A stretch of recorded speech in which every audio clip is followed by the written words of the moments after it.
Welcome to the Legends of Boxing show on the Grueling Truth Sports Network, brought to you by the Retired Boxers Foundation. For more information on the Retired Boxers Foundation, you can find them on Facebook, or you can get in touch on Facebook with former middleweight contender Alex Ramos, who will let you know all about that. We are also brought to you by mybookie.ag. You can click into promo code TGT50 to get a 50% cash bonus on anything up to $3,000 that you put into your account. I'm your host for the Legends of Boxing show, Mike Goodpaster. Like now, I would like to welcome in my co-host, Jeremiah Preisser. Hey, good evening, Mike. How's it going? Excited to be on, Mike. Especially when, we're in that 70s and 80s range. That was my favorite time. And this was one of my favorite fighters. I think he had one of the greatest jabs in heavyweight boxing history. Help me welcome to the show former WBC World Heavyweight Champion, Pinklon Thomas. How you doing, Pinklon? Hey, Mike. What's going on? How you doing? Jeremiah, what's going on? Oh, hey, great to have you on the show. And before we start the interview, I know you've just recently wrote a book. You want to tell everybody where they can find your book? Yeah, I just wrote a book. It's called Back from the Edge of Hell. It's a great read. You can get it off of Amazon. Please don't hesitate. A lot of things that you didn't know about me or didn't follow or didn't see in my career, the answer is in the book.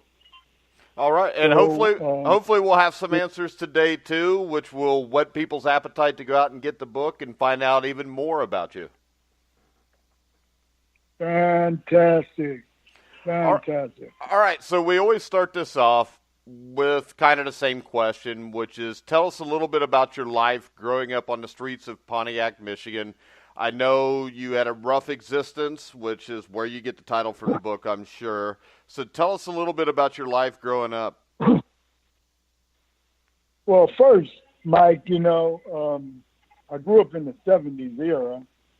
And in the 70s era, it was, a little different. Of course, there wasn't no computers and tech and all that good stuff. The technology didn't exist.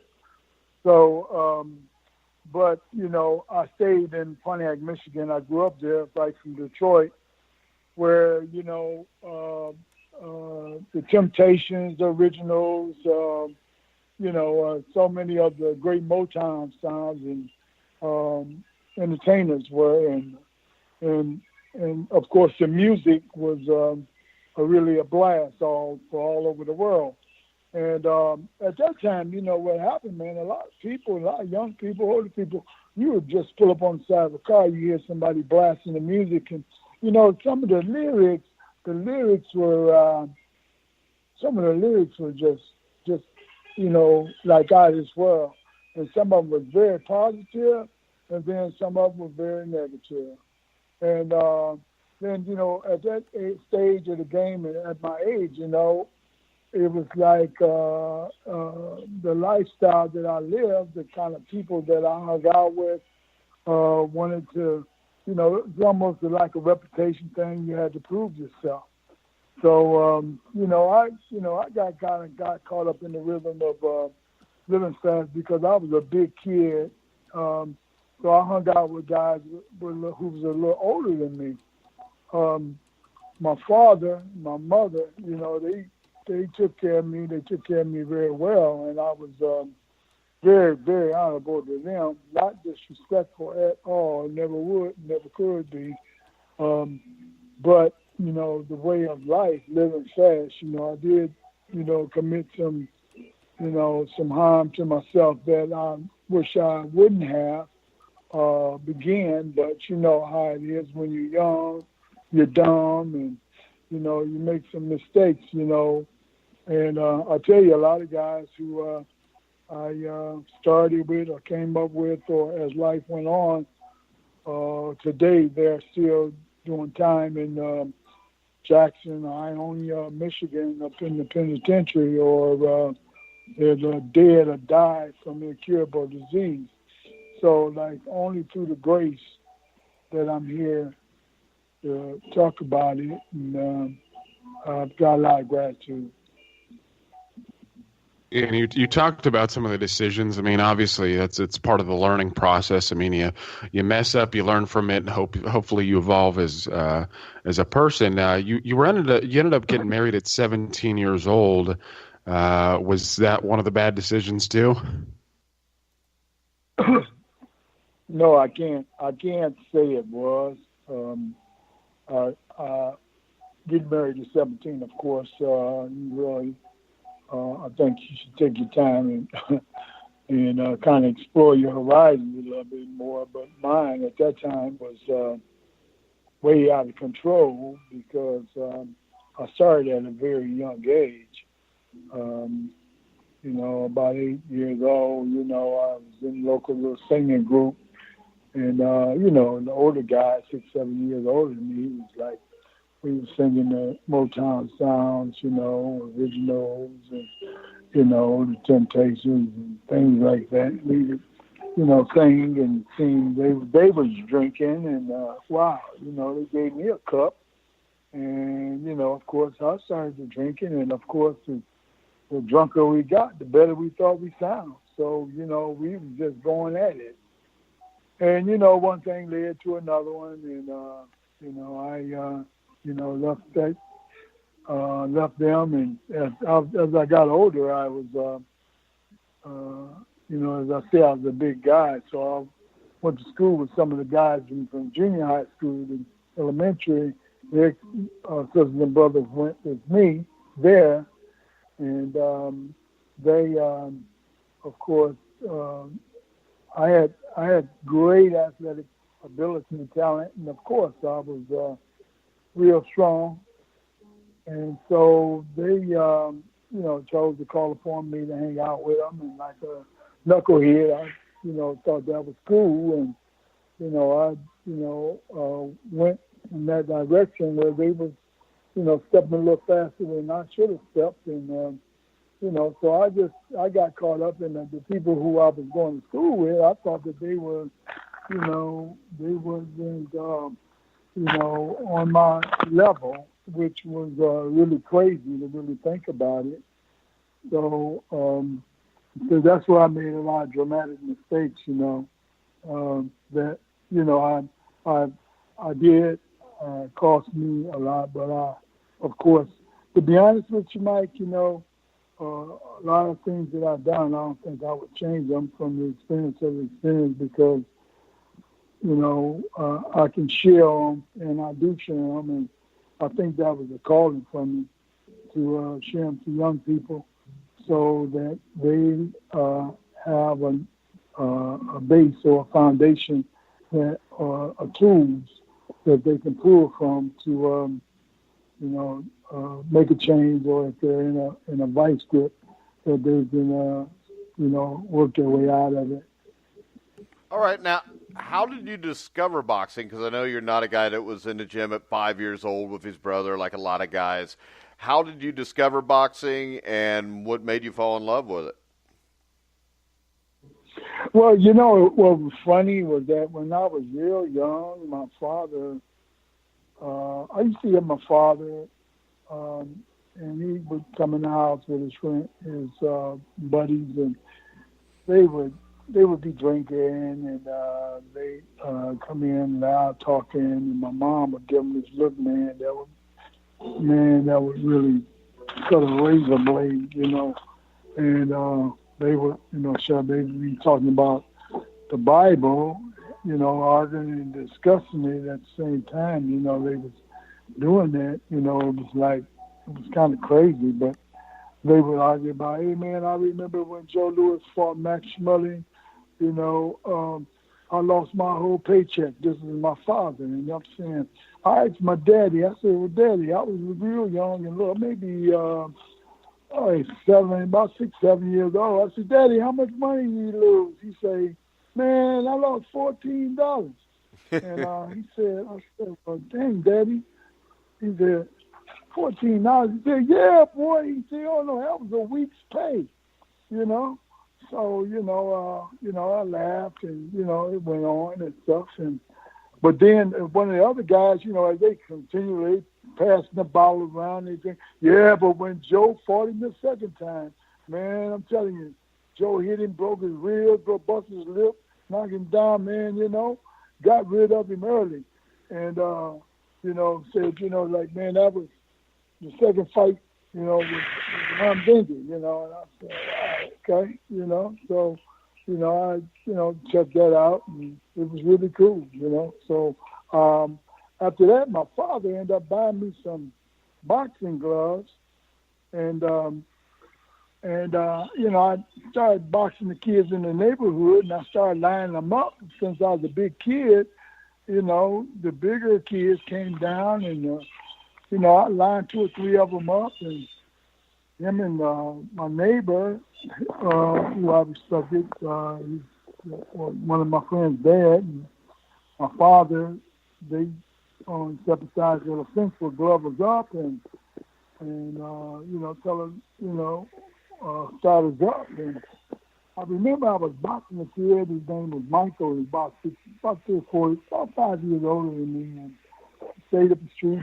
He was fast. He thought he had a big mouth. He was like Cassius Clay. He thought he could do all these shuffle and all that stuff. And I told him, I said, Daddy, I want him first. So, they gloved us up, and me and Mike started boxing, and, he's dancing all around, and I cut him off. I didn't know what I was doing. All I knew was that I wanted to shut his mouth up. And I stepped to Michael, and I went to start banging him around his body, and boom, boom, boom. And next thing you know, I heard my father hollering, Junior, say, Junior, quit hitting that boy to the body, man, you're going to hurt him. And Michael was like, he was leaning over, he was hurting, And then I heard Robert vaguely say across the other side of the fence, they called my father Big Boy because he had a baritone voice and a good grip. And he said, Big Boy? He said, man, that boy going to be a fighter one day. No, he said, that boy going to be a champion one day. And, so that's what happened. And then there was a guy named Al Bulldog Thomas. Al Bulldog Thomas, believe it or not, when I went to the 8th grade, I had been kicked out of school. I was kicked out of school in the 6th grade, the 7th grade, the 8th grade. It was just really crazy for me. So when I went to the 8th grade and I went to his class, he was an alternative teacher, and he was the teacher that, took on all the bad guys that they got put out of class. So he had all of these, because he was a wrestler himself and had become a referee and retired now, he referee and worked with guys, some of the old timers like Bobo Brazil, the Sheik, the Sattler brothers, Lloyd Bates, Dick the Bruiser. These names, nobody you probably know. You probably haven't heard, but your ancestors. I've heard of him. Jeremiah probably hadn't. He's younger than me. Yeah, but this was back in the day. But I used to watch it. My mother used to love it, and I watched it and got a kick out of it. So, yeah, that's how he. So he was my homeroom teacher, and he had his weights and skip rope and all that stuff all set up in his room. So when you get put out of your classes, you would have to go to his class. So, of course, the first thing he did when I went in there, he, told me he wanted me to lift some weights. I started lifting. He showed me how to do it. Then he had me to skip some rope, and I skipped rope and stuff. And, so then he told me one day, he said, Pink, he said, I want to plan a trip for us, and I want to take you down to Detroit. I want to take you somewhere. I said, okay. Well, he contacted me and my parents, and he wanted to take me, and he took me down to the King Solomon boxing gym in Detroit. And there, he took me there, and, he, wrapped me up, and they then a trainer, they put me on the heavy bag, and they showed me some pointers, and I started hitting the bag, and they were, moving their eyebrows and stuff around and said, wow, this kid got a lot of talent and what have you. And, of course, after we left and we, was riding back and Mr. Thomas was asking me about it. And I told him, yeah, man, I really like it. But at that time, I was, my mind wasn't set on the sport of boxing, but I played all sports, basketball, football, track, and I excelled in them all. But boxing was something that I really liked, but I couldn't get back and forth down to Detroit and stay on schedule, and I ain't have the discipline aspect to even want to attempt to do it. Plus, I was a young guy, and it just didn't work out. So it just kind of got away from me. But years later, when I was married and I was living fast, I was doing all this crazy stuff. And to make a long story short, Mike, I know you don't want to get into where I come from, where I've been, and the things that I went through. But, of course, I'll talk about it, because I don't have no shame in my game, because a lot of young guys, they go through, the living fast, the drugs, selling dope or using drugs. And I was an IV heroin user at the age of 10. And I used, and I stuck up, and I stole, and I tapped, which was hidden cash registers and stuff. And, I was on the run. I had contracts on my head. And at 17, my high school sweetheart, who I met at 13, and how they come over to your school and their bands play, and I seen her playing the piano, and I, told the principal after they asked as they played, and if anybody wanted to, share, what was going on and how they felt about it. I said, yeah, I want you to send this girl down to me, and with the natural and the big earrings, and I wanted to talk to her, and of course everybody laughed and talked and stuff, and she became a childhood sweetheart. We became bosom buddies, and we hung out together and stuff like that.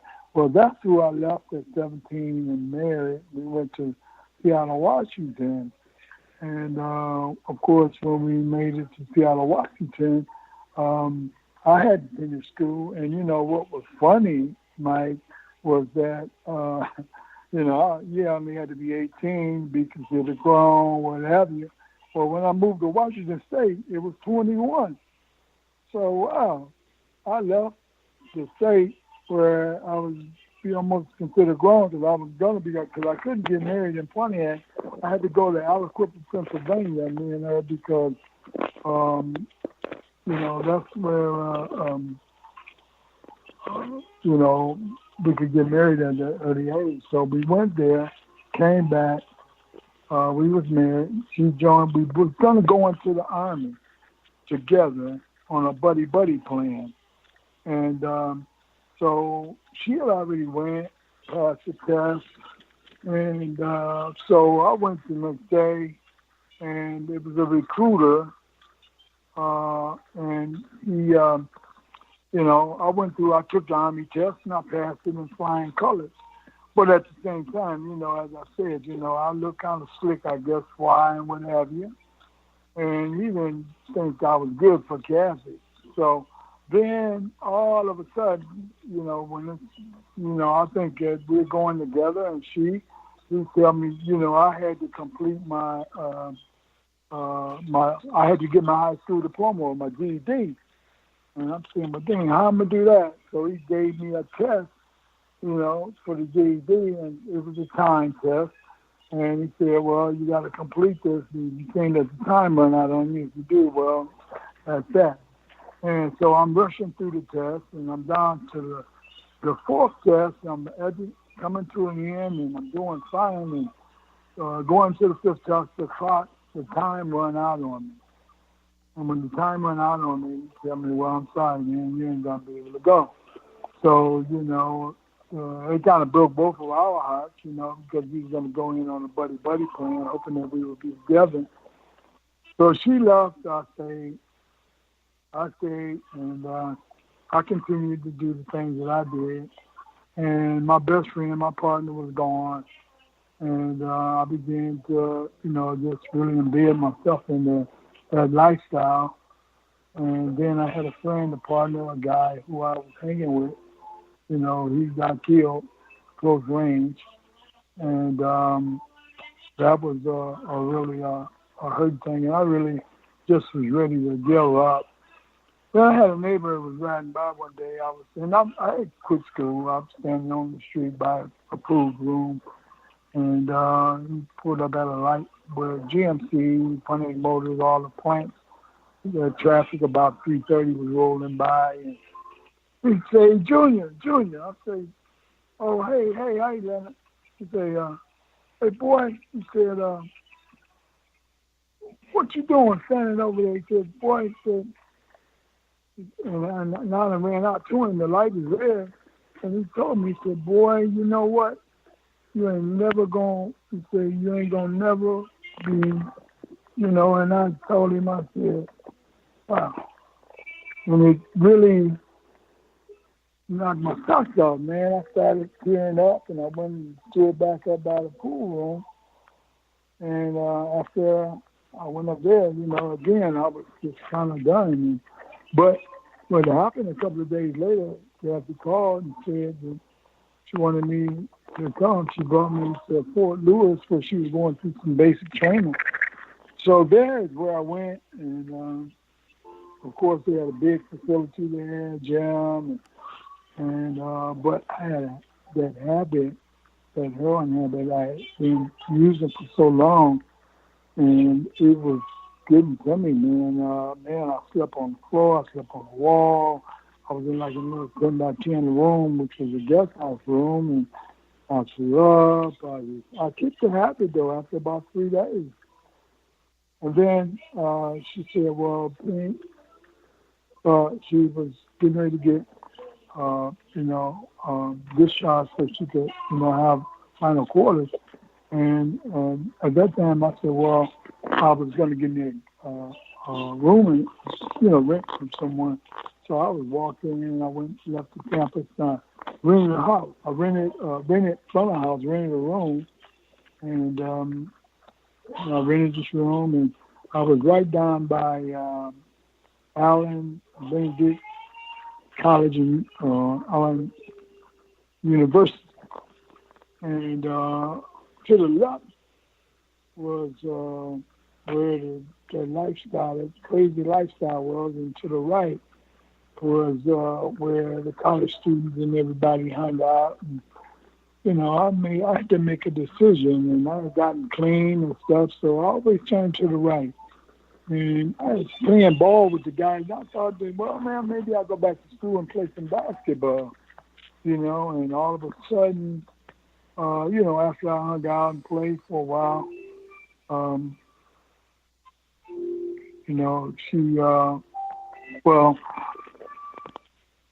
the test was this lady I stayed with, her son was a big dealer in the city, and I didn't want them to know what I did, when I did it or what I had done. So they would pull up in the limousine and go out, and I heard the name and ran, and I never let them know that, I had been out there. So I kept going to the right, ran, and then all of a sudden her discharge came, and she was stationed in Washington State.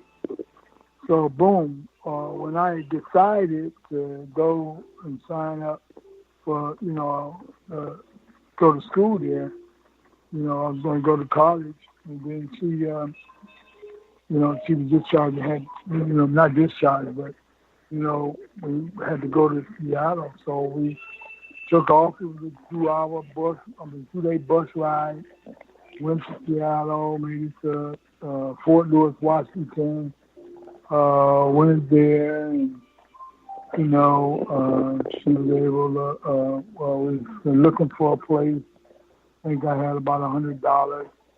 I took my $90, put it on the deposit for an apartment, and I had $10 left. Where she was able to go and stay on base. So I got my little apartment, and of course I had some rice and beans, I guess, and some water. That's all. No electricity. And it was cold as hell. And, that's what I did. I stayed there. And I was really trying to do the right thing and live right. And what happened was that, so I said, I'm going to go on an interview and try to get a job. And when I would go on interviews and I would go on base, and my mind wasn't sharp at all. I couldn't think. And while I was getting interviewed, they would ask me a question and I would get stuck on it, or either I would forget what they asked me. And a couple of times that happened, I literally had to tell them, look, I had to ask them, what you say? And, of course, the third time, it was the charm. I mean, it was a bad charm. I just got frustrated, and I said, the hell with it. And I jumped up, and I just walked out. So, because I knew that I was just going an uphill battle.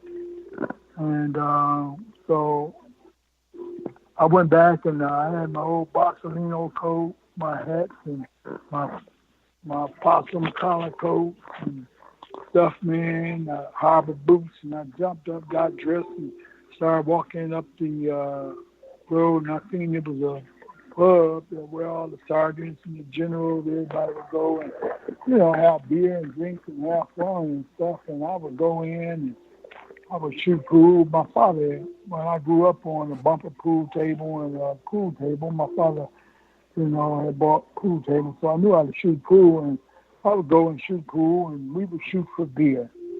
And, of course, again, the drunker, that's all I was doing, something. And one day, so crazy guy came in, and he was, well, anyway, that's that, man. I can go on and on and on. Yeah. Yeah, and this has all been quite fascinating. How did you eventually get to the point where you decided to become a professional boxer, and was that decision easy? Well, what happened was that she got pregnant with my son, and she was honorably discharged. And we had went to Seattle, which was like 43 miles away. And again, she, all I had my little apartment. All I had was a dresser.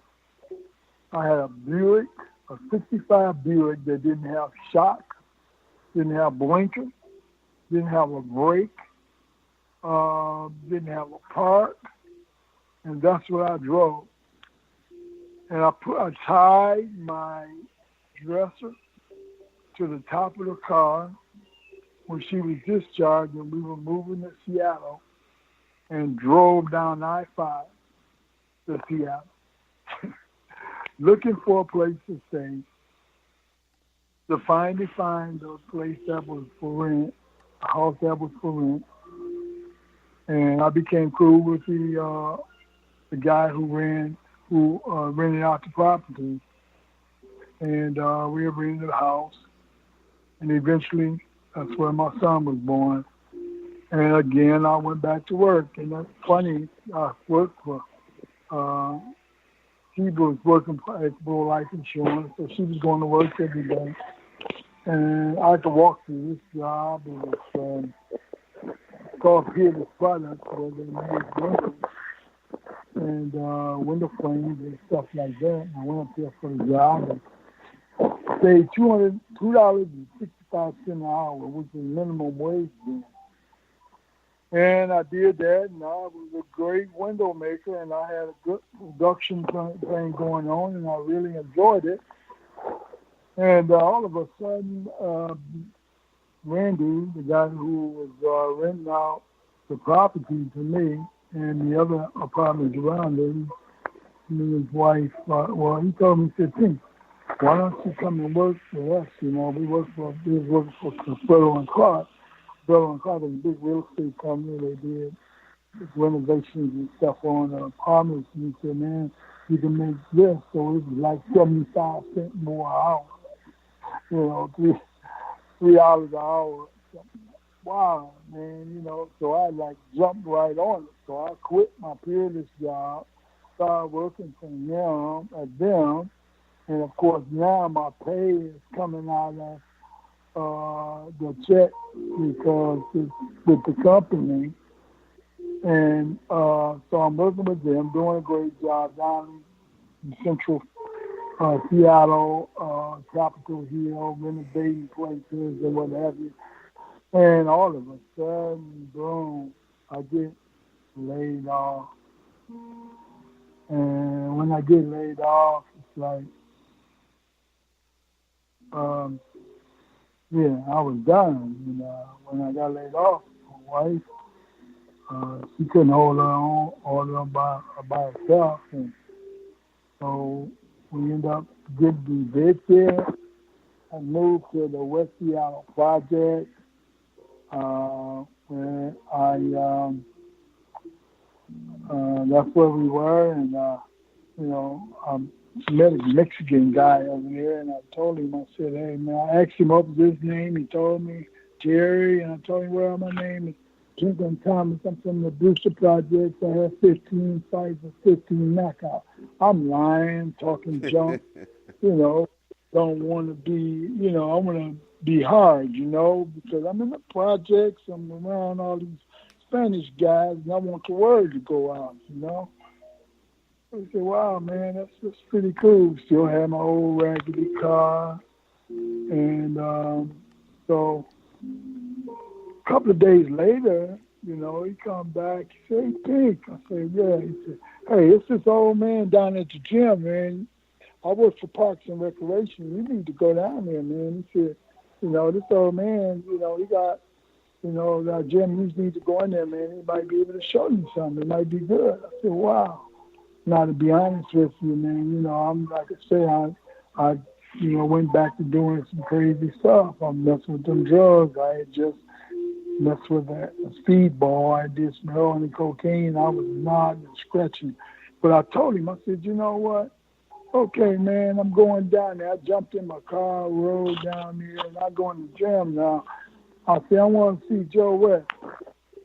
And I see this old man sitting in the corner, and I'm out for that garbage. I'm scratching my chin and looking stupid. And I'm saying, hey, man, my name is Pinklon Thomas. I'm from the Brewster Project in Detroit. I want to fight. So, old man looked at me and said, oh, yeah? I said, yeah. So he got up, went to the armoire, got some gloves, threw them at me and said, let me see you hit the bag. Oh, Lord, mercy. Man, I didn't know my right hand from my left hand. I didn't know whether I was right-handed or left hand. I just put the gloves on and started banging the bag. Next thing you know, about 3 minutes later, man, I had to throw up. It was a exit door by a heavy bag. I ran over there and I threw up everywhere. When I come back, and after about 3 or 4 minutes, slob running down my face, and I'm looking stupid. The old man was in there on the floor, man. He was hitting the floor with his hand. He was cracking up. And I looked at him. I said, man, what you laughing at, old man? And he said, oh, man. He said, man, you ain't never fought. He said, you might have street fought, but you ain't never fought in the ring. He said, man, go down to Kmart and get you some running shoes and some sweatpants. And then he humiliated me, because at one time I used to, play in sports and I had all of that stuff. So I said, that's all right, old man. I'll be back tomorrow. And he said, yeah, okay. Of course, I know how many times you had heard that story. But I went back, and when I went back the next day, man, I was there to learn. And, to be honest with you, man, I was, using. But then all my training and telling me what I needed to do and how I needed to run and all this stuff. And then after about a couple of weeks, he had this guy named Larry Frazier. Larry had fought Mike Weaver. Matter of fact, Mike Weaver, when you speak with him, he'll tell you about Larry Frazier. And Larry, we was boxing, and Larry hit me on the chin. And when he hit me, I was busting him up with my left jab. I was just 2 weeks into it. and I had that nose out. He was bloodied up, and Joe was training Larry at the time, and man, Larry hit me with the right hand. I know he was getting ready to finish me, and Joe picked up a big baseball bat in the corner and said, "Man, you better not hit him again. I'm gonna hit you across the head with this bat." And thank God for Joe then. He saved me, and after that, I said, well, using was out, so I quit using drugs in that IV way. I just left it alone. So, yeah, and the thing that's interesting there, Pinklon, is we got James Ernest, who does various sports, and he just sent me an interview he did with Larry Frazier yesterday. Not just Larry Frazier. I think Larry passed. Larry passed a while back. No, it's the Larry that beat Mike Weaver in, Mike's third fight. Yeah. Yeah, he's still around. This was in Seattle? I don't know where he is now, but yeah, if it's the Larry Frazier that fought Mike Weaver, he was on a show for us yesterday. Oh, my goodness. Man, unbelievable. Well, so when you look at your career, I think you started off, you fought Kent Arlt, your first bout. You had a rough time there.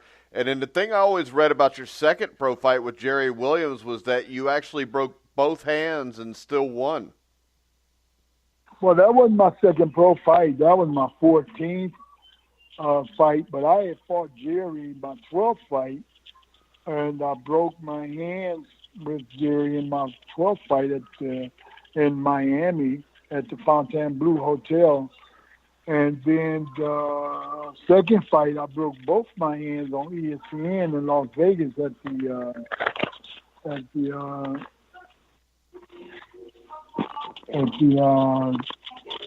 what's the name of that hotel? The big hotel there. But anyway, I fought him and I broke both my hands. And they counted me out. They counted me out when my career said my hands was brittle from drug use and things of that nature, and that I needed to find something else to do, and which was a real drag. And so when I left there, I left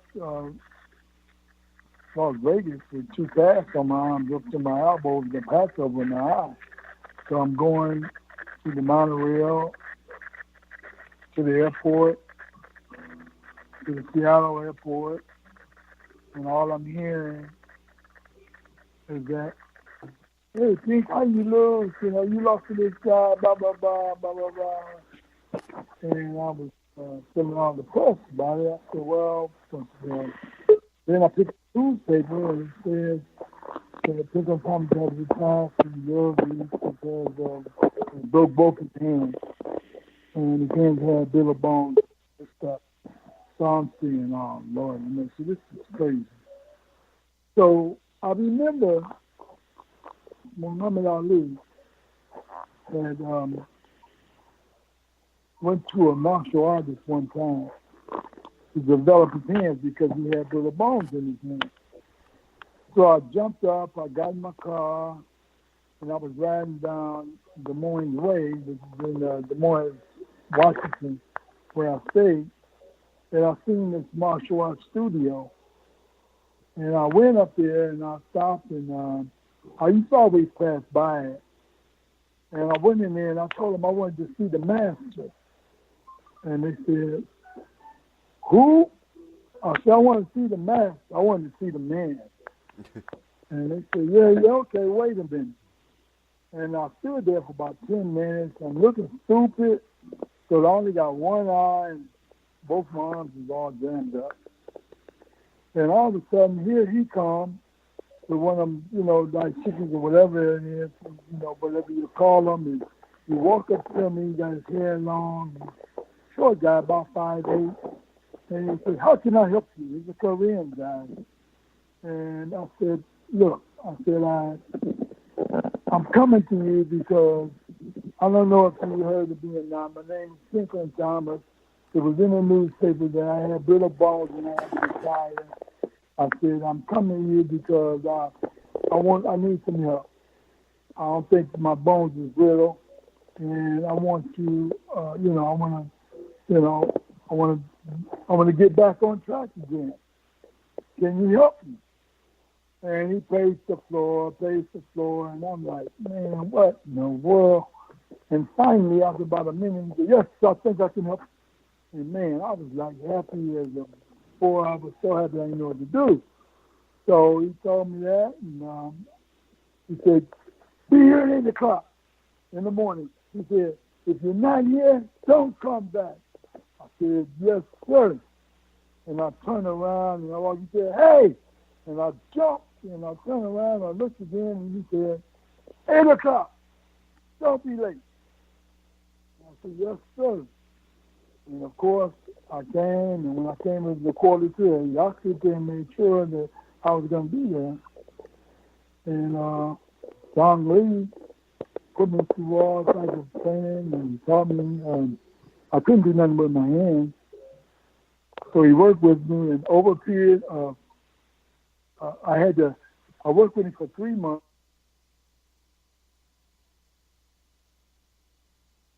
And my body began to look like a washboard, and he showed me how to do light weights instead of heavy weights and repetition and different things, and use my hands like they did in the martial arts, like a yakin for speed. The velocity of speed makes power, and he taught me all of these things. But then I had to go back into the hospital because when my hands was broke, I had broke my left hand 3 times, my right hand once. But my bones were so messed up in my left hand, they had to take bone from my hip and pack it into my left hand. And so when they did the surgery, they put metal plates an inch long on both sides of my hand and put screws in. So then they had to go in, take the screws out, take the metal plates out once they were healed after 3 months, and then I had to, let them heal for another 3 months. So now I'm back at it again, and I'm training with him, and working. I was being managed by a guy by the name of Roland Dunkerson, so Roland had scheduled a fight for me about the 7th, 8th month, and so the fight was on. I was able to, train. Because he was running me 5.5 miles a day. He was putting me through all the sit-ups, all the different workout regimens. He showed me how to do the light weights, how to develop my muscle. I looked like a chisel, something I can't believe in myself. And when it came time to fight, I fought a guy, his name was Lee Mitchell. He fought out of California. So the fight was scheduled, fighting at the Seattle Arena. It was a big deal. I go out there because now the media there is saying, Pinklon Thomas on the comeback, getting ready to fight Lee Mitchell, blah, blah, blah. So the fight starts, man, and in about a minute, 53 seconds of the first round, bam, I hit him with a right hand. The right hand was so fast and so hard, it was like the right hand that Ali hit Sonny Liston with. It was like the punch that you didn't see. At that point, I was going to say, at that point, you're probably feeling pretty good about yourself. I mean, eventually, you got to the point where you fought James Quick Tillis and you upset him. If I'm not mistaken, he was the favorite going in, but you ended up stopping him late in the fight. Yeah, that took me, of course, I left Seattle, went to Philadelphia where I was training with a trainer who was world-renowned and very, I loved to death, and Holyfield, Alex Ramos, Rocky Lockwood, Johnny Bumpers, and John Holyfield. We all was trained by him. And I was working with Georgie one day, and I was suspended because Denver had me suspended. I left Washington State because it doesn't no work there for me no more. I kind of went beyond the West Coast, and I had, worked with guys with Marvis and Tex Cobb and Marvin Stinson and Earl Triplett and different ones, Jimmy Young. And I learned a little bit of how to fight, So the boxing wasn't there. And then, wow. Well, that was that, I kind of went blank on that one, man. I'm sorry. Oh, that's all right. So it's all right. Yeah.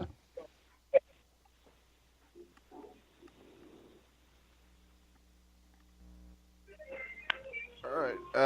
So let's do this. It's a great call. I think I'm sorry. Hold on, man. Let me finish that because I just come back. What happened was that while I was training, I was suspended for over about a period of a year. And so I was suspended by all the commissions, really, in the states. And the only one, I got a call. It was a payphone in the gym. And Georgie Ben answered the phone, and he said, hey, Georgie's real smooth and cool, wore a little stingy brim hat, little thick mustache, a bow-legged, strong guy. Hey. I say, what? Yeah, yeah. 18. Yeah, man, you. Man, they want you to come to Ohio. You fight for Tillis. What you think? Like, Georgie, what you think? Yeah, let's do it. I said, okay, let's do it, Georgie. So we told him he was on, but I was scheduled to fight a guy named Jeff Shelberg in Atlantic City at the Sands Hotel on ESPN. And so we packed up and went to Cleveland. Went to Cleveland, and I think Jumbo Cummings and Red Cage and Witherspoon had pulled out because of something had happened, and that's how I got to fight with Tillis. And so it was funny. We were staying at the Stoker's Hotel there, and we were eating lunch, and it was after the weigh-in. Tillis kept teasing, messing with me, looking through the flowers, playing that Ali trip, and which really pissing me off, but I didn't want to say nothing.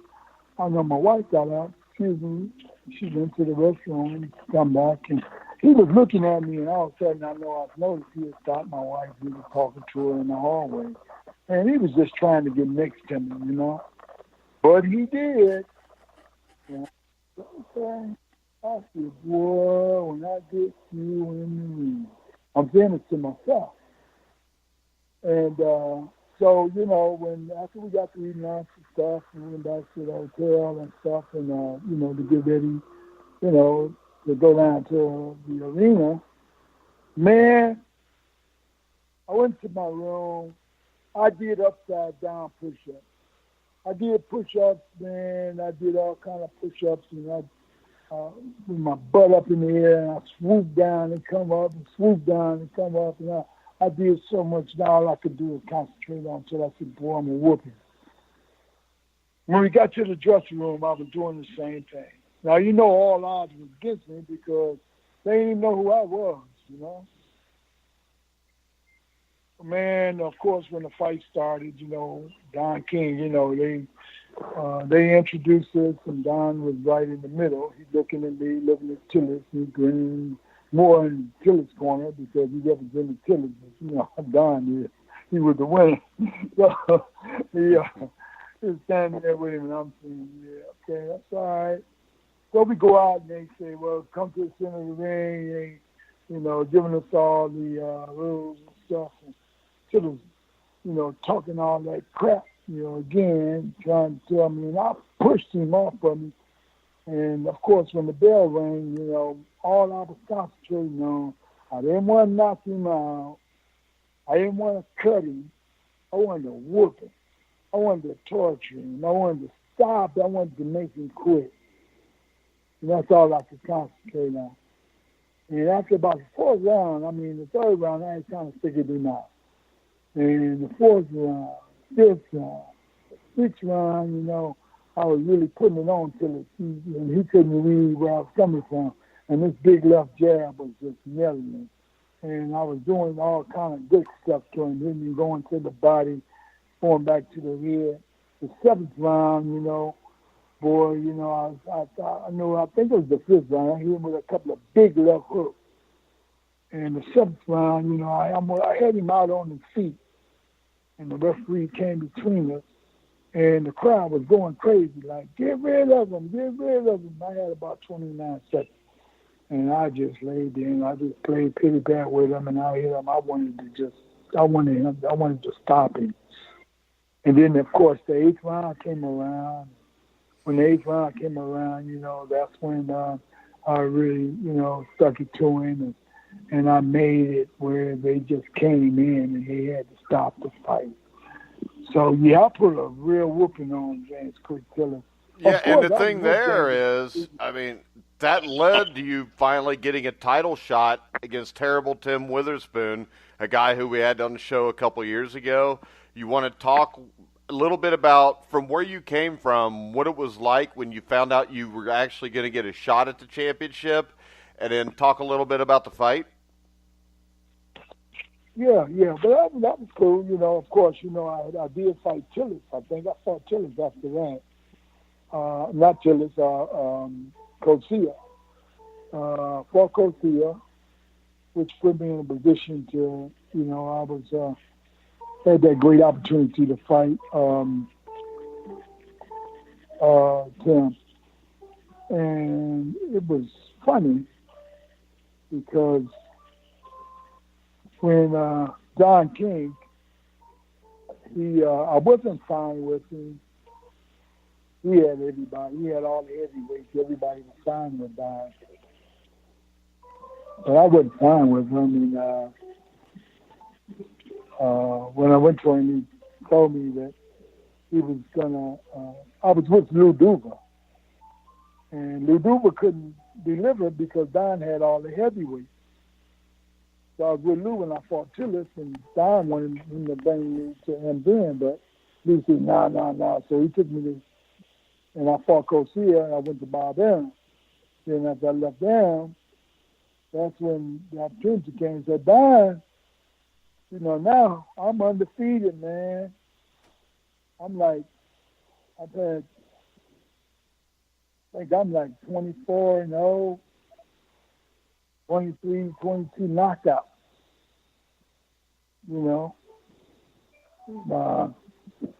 Couldn't, and what it was is like I had to fight a couple of guys who my purses went down from hundreds of thousands to like, $15, $25 a fight, which was killing me.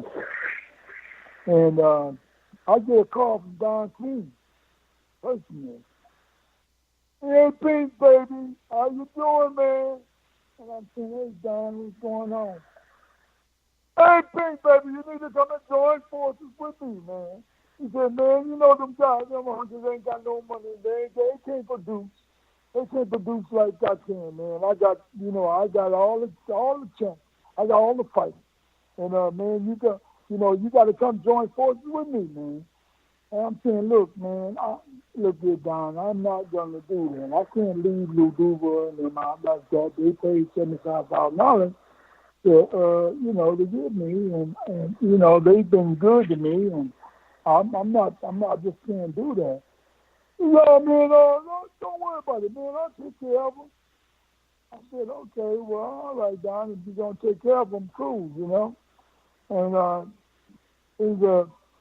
I said, but Don, man, if you're going to give them money, I said, why don't you just give them $100,000? He said, yeah, man, I'll give them $100,000. I said, well, give me $100,000 too.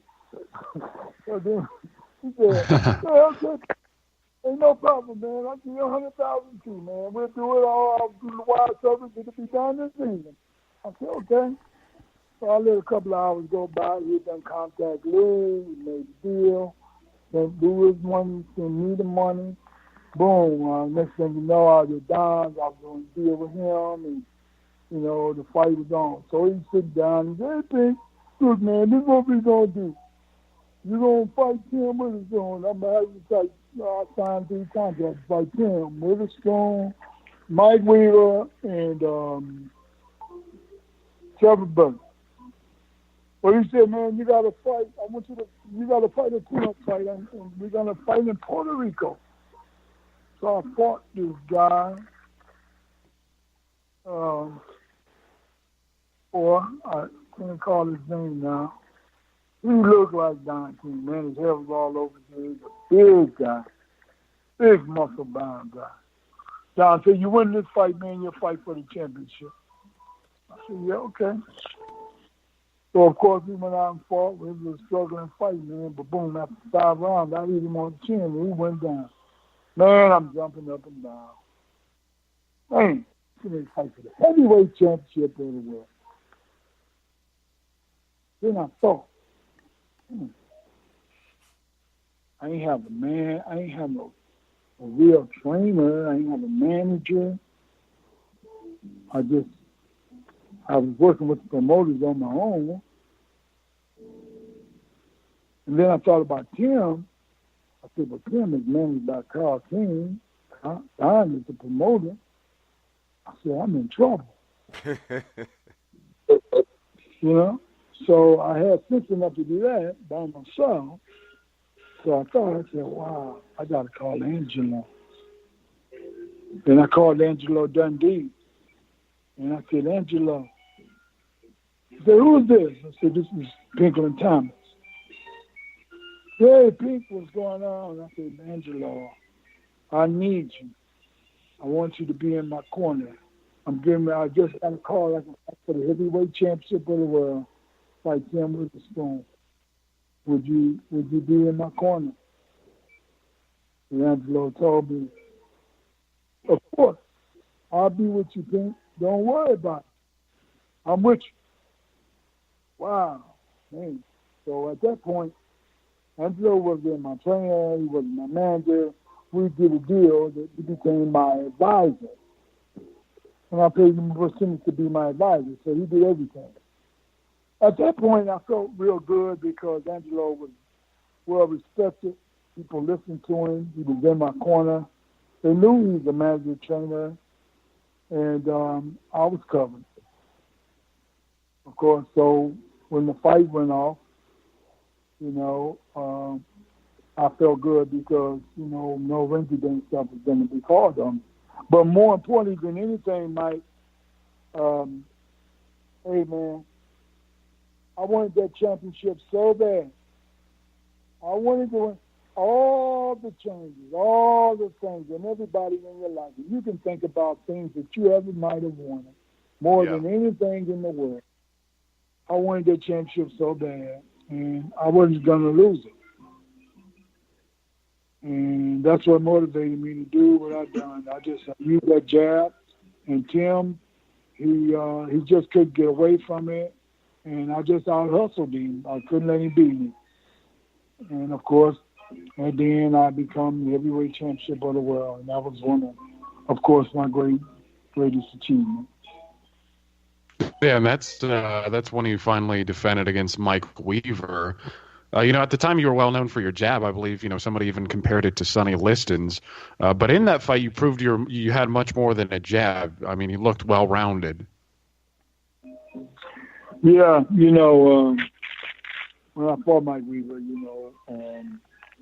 Mike, of course, had fought some great guys, and was still strong and built like a brick house, and so couldn't take no wooden nickels with Mike. But, yeah, and actually, we had Mike on a couple nights ago, and he gave Jeremiah some workout tips so he could get some bigger muscles. Oh, yeah. Me and Mike were together not too long ago, and I love Mike. Mike's just great. We Facebook buddies and all of that, so Mike is just fantastic. You can't beat him. a great guy. But anyway, yeah, I used that good jab and set him up for the big right hand, and I was jabbing him to the body, jabbing to the head, and was trying to taking that wind out of him. And I seen the timing where he was beginning to drop his left hand around the seventh round, and I caught him, I timed him perfect, and when I hit him with a good jab, and I seen that right hand was down, and I came over top, and I hit him right on the button, and thank God, it worked. And so I ended Weaver with that, and that was a fantastic win for me also. Yeah, and then you ended up losing the title to Trevor Berbick, which is a fight that I don't think anybody thought you were going to lose outside of maybe Trevor. What happened in that fight? Did it have more to do with your training coming in? Were you overconfident, or? Well, as I said, Mike, you got to read the book. I mean, come back from the edge of hell. Please, everybody, pick it up, because you can pick it up at Amazon.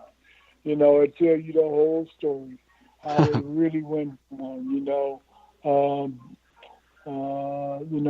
The fight with Berbick was a hell of a fight. I wasn't 100%, but I went through so much, and I don't know how I really made it through it myself. And he had a trainer that, I think it was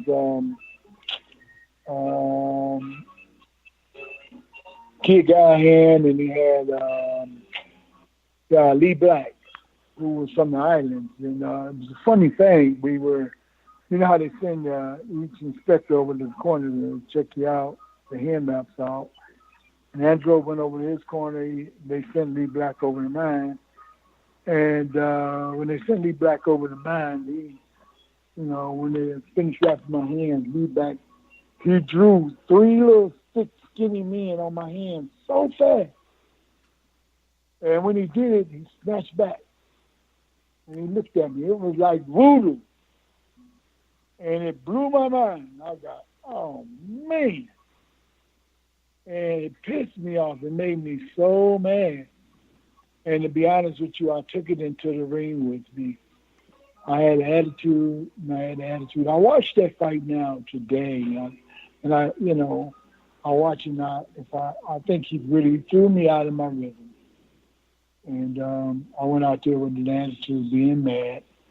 And, of course, like I said, I wasn't 150%. And I think I lost that fight by 1 point. If I would have won another round, the fight would have been mine. But unfortunately, and all of it's in the book, but Trevor was a great guy, hell of a fighter, strong puncher, and had some skills, so I don't take nothing from Trevor. I don't care what nobody says, see what, because he did the 15 with Ali, he did the 15 with Larry Holmes. This guy, he wasn't no joke. He was tough. Tough guy. Yeah, man. And then you ended up getting the shot against Tyson.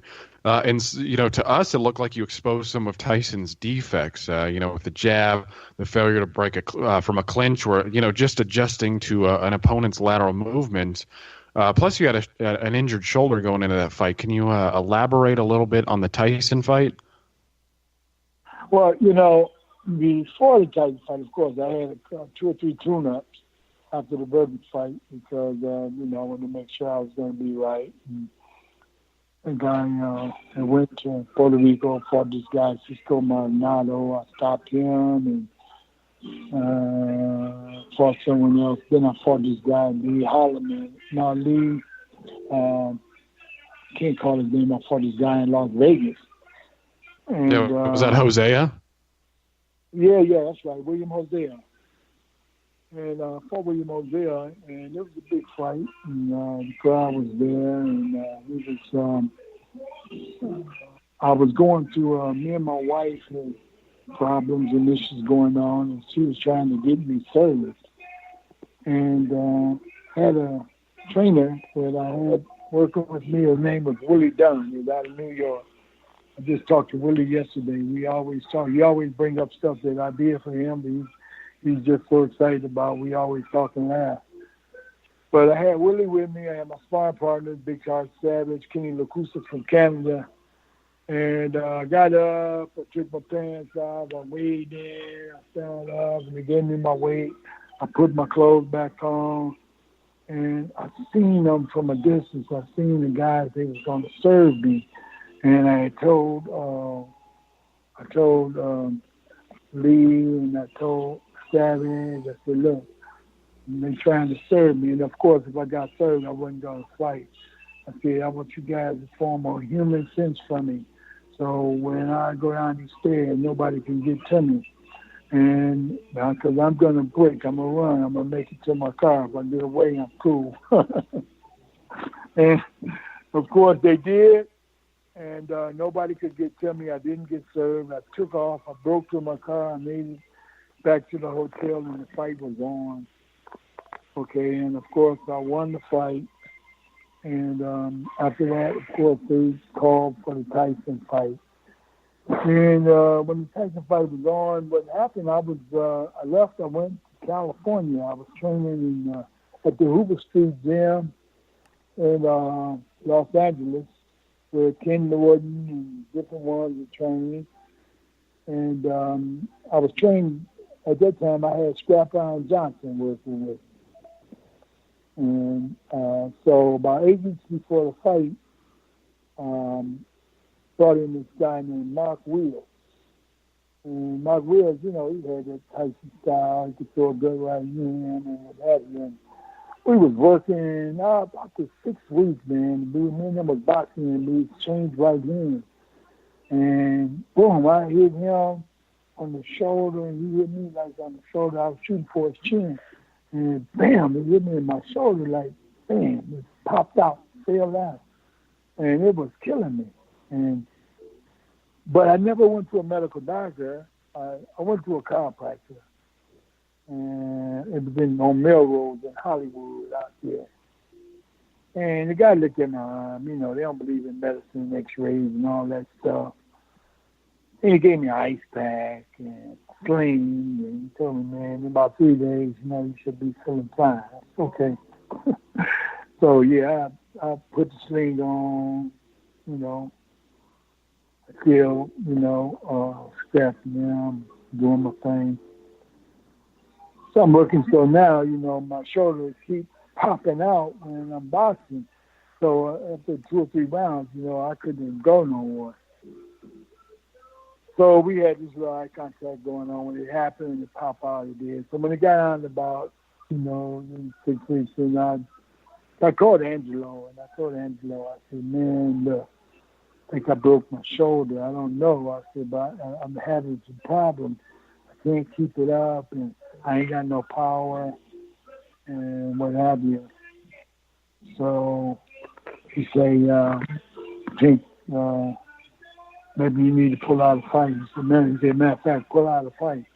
And I said, no, Angelo, ain't no way I'm pulling out this fight. I said, this is what I live for, man. I said, I can beat this guy with my left hand. I'm going to bust him up with my left jab. And he said, okay, Pink, well, I'll see you in 3 weeks. So, I worked, and then when it got down to the 3 weeks, and I got there, I told him about my shoulder. They ain't see it. Told him, man, when it pop out, Angelo, man, just we change it. We go to doing something else, So I couldn't flip over. I couldn't hit the feedback. I couldn't do nothing. All I could really do was shadow box or either just tap with me right in. So when I got there and I was boxing, and then when it pop out, we would stop it and we would go to doing something else. So, of course, we made it down to the fight, and the fight was on. And but when I was going to go into the fight, I was going to fight him like Buster Douglas fought him, And that's how I told Don King on the fight, because I went into his office, man, and I told Don, I'm going to whoop him, man. I want to fight Mike, man. Just the way I'm going to do it. And I was sticking and moving and slipping and sliding and stuff, and Don started laughing, cracking up. He said, wow. So Don had made the fight because of that. So, but then when all that happened, I had to change my style. I couldn't stick and move. I couldn't move. I couldn't run because I had to clamp my right hand on my chin and keep it guard my shoulder because it was going to pop out if I got hit on it. And so, of course, the first round might come out and try to destroy everybody. And I knew the first round wasn't going to be mine. But I just wanted to wither through it. So I did. I withered through the first round. And then the second round came, and of course, he couldn't hit me with none of the stuff that he had threw at me before. And, you know, I got through the second round. So the second round was good. And then the third round, you know, we was going ahead. I began to check him out. I was able to hit it with a couple of jabs, climb up, and what have you. And that third round became an even round. And then the fourth round, you know, I was tying him up, walking him backwards, hitting him with the jab, you know, good jab, you know, keeping him off of me, slipping his punches and stuff. And the fourth round was mine. So we fought the fifth round, and the sixth round on the scorecards, it was my round too. So I said to myself, oh, man. Now, when I went back to the corner in the sixth round, I told Mike before we left the center of the ring, boy, I said, boy, your fifth is out now. And I went to sit down in the corner, and all of a sudden, the inspector ran over there and said, Thomas, your gloves fit. I said, what the hell you want me to do? And he said, Angelo, cut it off of me. And I said, you did something. So Angelo cut my glove off. Now I'm sitting there with my glove off. I'm looking at Kevin Rooney over there hugging Mike Tyson, making him breathe, get fresh. I took Mike and brought him to 5 rounds because I knew that I had to run him out of gas so I could take him. So he was right where he needed to, right where I wanted him to be.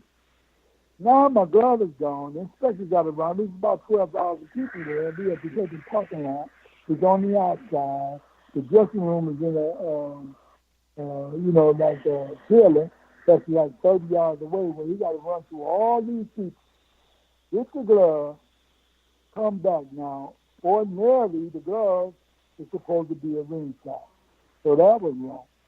The glove should have been right at ringside. They should have threw it at me, boom, started right back up. I think that would have been the change of everything. But he had to run through all these people, go get the glove, come back. By the time we get back, Kevin and they made this kid fresh. My mind is blown. I'm thinking, oh, my God, this is unbelievable. When they going to come with the glove? So at the same time, I didn't have a fight plan. I didn't have nothing. And then the inspector came and took the glove and threw it, and Angelo said, Angelo, hurry up, put the glove on you. The bell get ready to ring. As soon as he put the glove on me and put the tape on it, boom, go to bell. I ain't have no time, didn't know instructions from Angelo or nothing. So I go out, you know, we working and, you know, kicking and moving and grabbing and popping and catching and slipping. And then, you know, Tyson all of a sudden hit me with a big shot. And then he hit me with another big shot. My shoulder pops out. And when my shoulder popped out, man, that was it. That boy hit me with about 17, 18 unanswered punches. And I took every damn punch he threw. I knew everything that was going on. And when I went down, I had never been knocked out. I said, man, there's no way in the world I'm going to stay down. And I got up at the count of 9. But I knew that I couldn't continue. I knew I was hurt, but I didn't want to get knocked out. And I stood there, and of course that's where he got the TKO. Yeah, and when you look at it, after that, you took a year off. You came back, you fought Holyfield, you fought Morrison. But I think the thing that stands out the most to me would be February 10th, 1989, which is the day you got sober. Stayed that way for 28 years and hopefully many more. Once again, do you want to tell people where they can get your book? Yeah. Again, my book is called Back from the Edge of Hell. It's a picture of me on the front cover. Me and My Beautiful Wife is on the back. It's a great read. 8-year-old, you can read it to the kids. I've had my co-writer, John Greenberg, has read it to older distinguished groups just in homes, and they just get a laugh out of it. There's some humor in it. But it's a story of redemption. I'm not highlighting none of the craziness that I've done, but I've been there before, believe me. And you might see yourself in there. But I can tell you what, that through the redemption and some of the things that I say, and that only through the grace that I can honestly say that I'm still here to talk about it today, that I'm still here. And I love it. I'm just excited about it. And eventually I'll do another, but this one here is a real barn burner. So please don't forget, Back from the Edge of Hell, the great read, and check it out, please. And Go ahead, and put it on your Christmas list. I was just going to say, put it on. Yeah. Excuse me? I said definitely goes on the Christmas list. I think me and Jeremiah are probably both going to get it. Yeah, maybe we'll have Jeremiah write a review about it, put it on thegruelingtruth.net.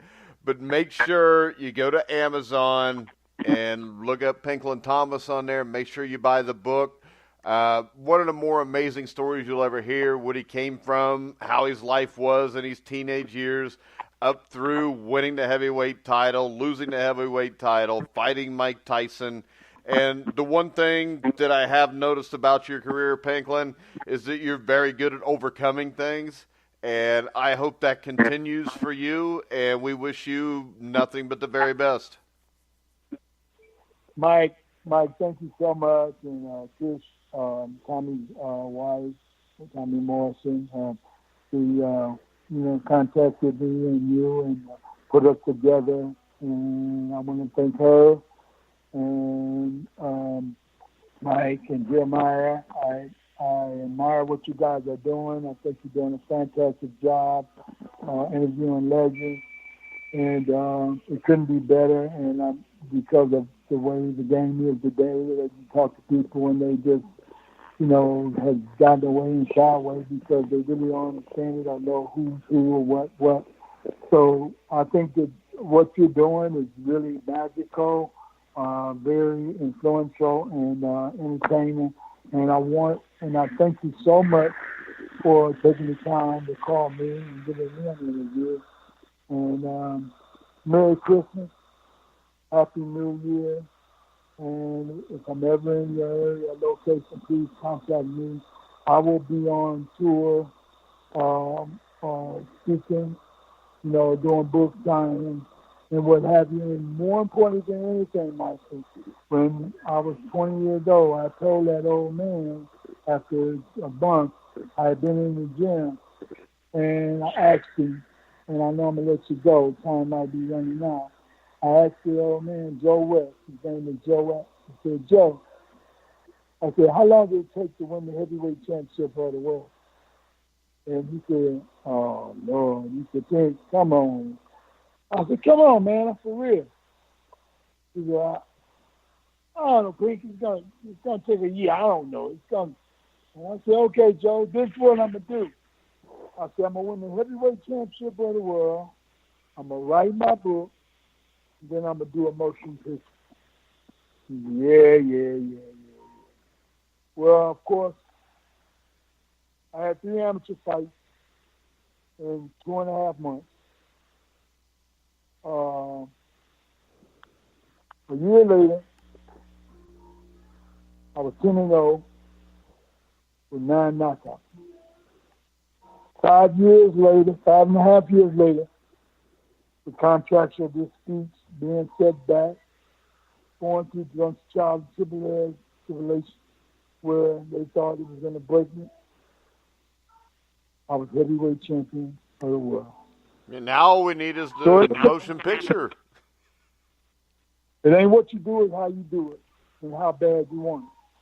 That's right. I've already got talking about the movie, and that's my next goal, Mike, from the book to the movie. So read the book, and I'm sure that you'll be able to see how it's going to turn into that great, fantastic movie.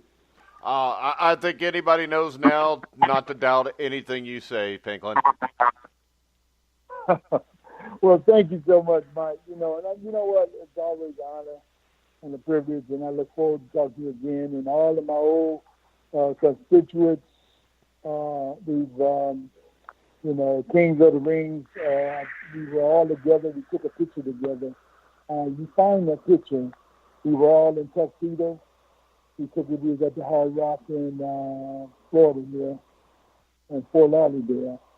It's called the Kings of the Rings. They had 27 world champions, all living world champions. I think George was stuck in Japan. He couldn't get away. Muhammad Ali had gotten pretty sick. He couldn't travel. But every living heavyweight, we were all in tuxedos, and we took a great picture together. All right, Pinklon. Make sure you... Yeah, we'll definitely check that out. Actually, I think I may have seen that before. But I think me and Jeremiah both want to thank you for coming on the show, and we look forward to reading the book. So Merry Christmas to you and your entire family, and stay in touch. Thank you very much. I'll see you later, Jeremiah. Yes, have a good one. It was a pleasure. All right, thanks, Pinklon. Guys, I want to remind you, you can go check out right now on thegruelingtruth.net the interview we did with Big George Foreman. There'll be an interview with former WBA heavyweight champion Mike Weaver, which will be posted this evening. And then tomorrow night live at 7 o'clock Eastern, we'll have former WBO heavyweight champion Michael Bent on the show. So he played Sonny Liston in the movie Ali with Will Smith. So that should be a really interesting interview. Remember, go to thegruelingtruth.net for anything you want sports-wise. We've got everything there. So for Jeremiah Preisser, I'm Mike Goodpaster. You've been listening to The Grueling Truth, where the legends speak.